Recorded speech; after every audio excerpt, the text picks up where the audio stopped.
Man, what's up, everybody? Welcome back to another episode of EOS. It's 1090 Jake, man. I'm rocking with y'all, and y'all rocking with me. And for this video, we're gonna be speaking on a Polk County father that apparently murdered his own son with a saw. In just 8 days' time, we have another parent that has murdered their child. It appears that our suspect, Stephen Thomas Rada, used an angle grinder to kill his son. It breaks our heart. September 4th, 2023. A grandfather left his mobile home around 8 in the morning to visit his wife in rehab. He'd returned home at about 11, where his 37-year-old son Stephen asked him for a cigarette before saying, "I wouldn't go in there if I was you. I killed someone. You may need to call the police." The grandfather wasn't fazed, as he knew his son suffered from an addiction to meth and often said bizarre things. He'd even had a history of psychotic episodes, some of which resulted in him being arrested. The grandfather would make his way into the mobile home, only to be shocked and disgusted as he saw his 16-year-old grandson lying dead on the floor. Deputies arrived on scene after the grandfather called 911, during which Stephen ran from the home. The victim, named Stephen after his father, would be found in a pool of blood in the dining area of the mobile home. The 16-year-old boy suffered a deep laceration under his left arm, with another slash on his left eyebrow and another through his left ear. He had superficial lacerations to his abdomen, but 3 deep lacerations to the back of his head. His missing teeth were found by his body, and his hand was holding human hair. Blood spattered the walls and floors of the mobile home as an angle grinder laid next to his body with a broken blade, and it is believed that this was the tool his father turned weapon against his own son. 14 minutes after the 911 call was made, the father would be located walking down the highway with blood on his jeans and a fresh cut on his knuckle. Transported to the police station, Stephen would recall abuse he suffered when he was younger, but when confronted with evidence of him murdering his own son, he showed no remorse and would not clarify the allegations. Polk County sheriffs would speak on the teen who was not only living with his grandfather to assist him while his grandmother was in rehab, but how the 16-year-old was starting his first job in a week so he'd be able to save money for a car. Investigators would determine the father struck his son repeatedly in the back of the head with the angle grinder. The son suffered defense wounds to his arms as he attempted to shield himself, and such force to the back of his skull would eventually break the angle grinder's blade.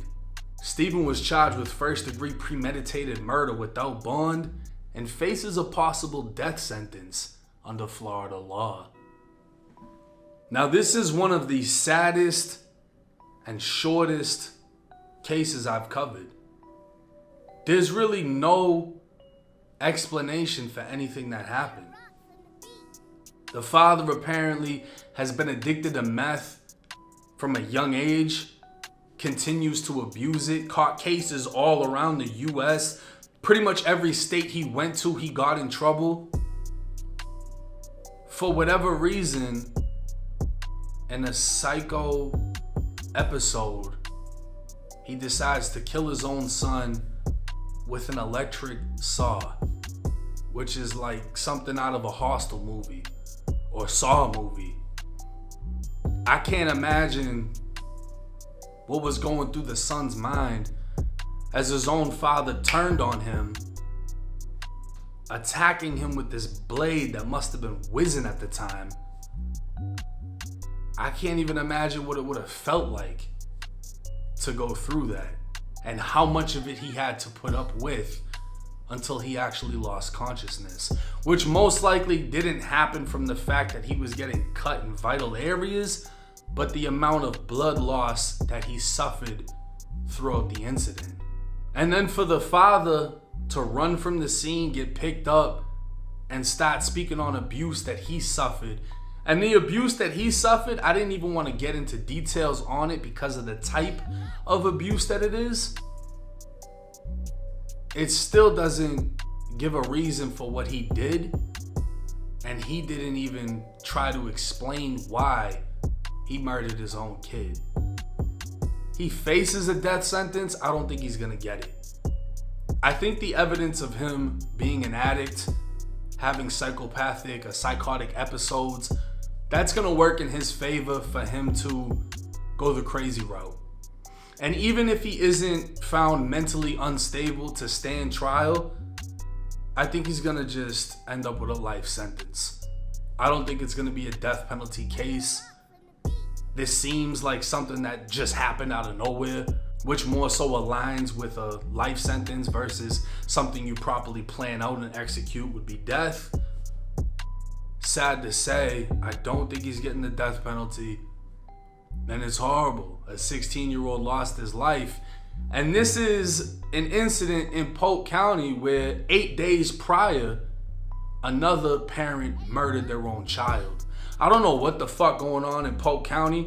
Polk County is known for the crazy shit that happens in Polk County, and their judge is known as being one of the strictest. He doesn't fuck off. He doesn't play any games. And I'm sure the people under him are gonna gather enough evidence to where they definitely secure a conviction in this case without any hiccups. But rest in peace to the victim. Let me know y'all's thoughts and comments in the comment section. It's 1090 Jake. I'm rocking with y'all, y'all rocking with me. Until next time.